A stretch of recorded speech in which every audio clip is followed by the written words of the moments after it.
Trump ने Putin से क्या कहा कि चीन बेचैन। रूस को लेकर ट्रंप को चीन ने दे दी धमकी। रूस यूक्रेन में युद्ध शुरू हुए 3 साल से ज्यादा का वक्त हो गया है, लेकिन जंग की ये आग बुझने का नाम नहीं ले रही है। इस बीच अमेरिकी राष्ट्रपति ट्रंप ने ऐसा प्रस्ताव दिया है जिससे लगता है कि पुतिन को ट्रंप मनाने में कुछ हद तक कामयाब हो सकते हैं। ट्रंप ने रूस को यूक्रेन से युद्ध विराम का प्रस्ताव दिया है। रूस और यूक्रेन में शांति समझौते को लेकर चीन भी एक्टिव हो गया है।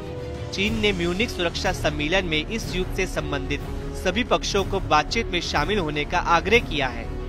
चीन ने इससे पहले भी संघर्ष विराम की कोशिश की थी, लेकिन तब शी जिनपिंग का प्लान फेल हो गया था। ट्रंप ने रूस के राष्ट्रपति पुतिन से सऊदी अरब में मुलाकात का भी ऐलान कर दिया है।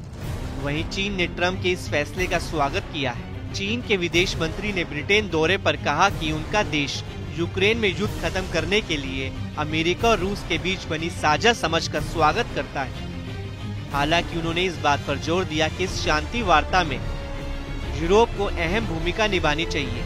चीन ने कहा कि सभी लोगों को सही समय पर शांति वार्ता में हिस्सा लेना चाहिए। यूरोप को युद्ध के मूल कारण को संबोधित करने में अहम भूमिका निभानी चाहिए, क्योंकि ये उसी की धरती पर हो रहा है। इसके साथ चीन ने अमेरिका को भी चेतावनी दे डाली।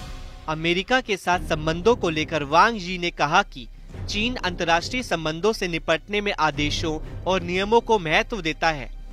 उन्होंने कहा कि वह मजबूत, स्थिर और टिकाऊ रिश्ते बनाने के लिए अमेरिका के साथ काम करने के लिए तैयार हैं। हालांकि उन्होंने अमेरिका को साफ शब्दों में चेतावनी भी दे डाली। उन्होंने कहा, हमें उम्मीद है कि अमेरिका हमारे साथ उसी दिशा में काम कर सकता है, लेकिन अगर अमेरिका अभी भी चीन को दबाने और नियंत्रित करने के लिए प्रतिबद्ध है तो हमारे पास अंत तक साथ निभाने के अलावा कोई विकल्प नहीं है। अमेरिकी राष्ट्रपति ट्रंप ने रूसी राष्ट्रपति पुतिन और यूक्रेन के राष्ट्रपति जेलेंस्की से फोन पर बात की और अधिकारियों को बातचीत शुरू करने का काम सौंपा। साथ ही कहा कि सऊदी अरब में पुतिन के साथ शिखर सम्मेलन की संभावना है।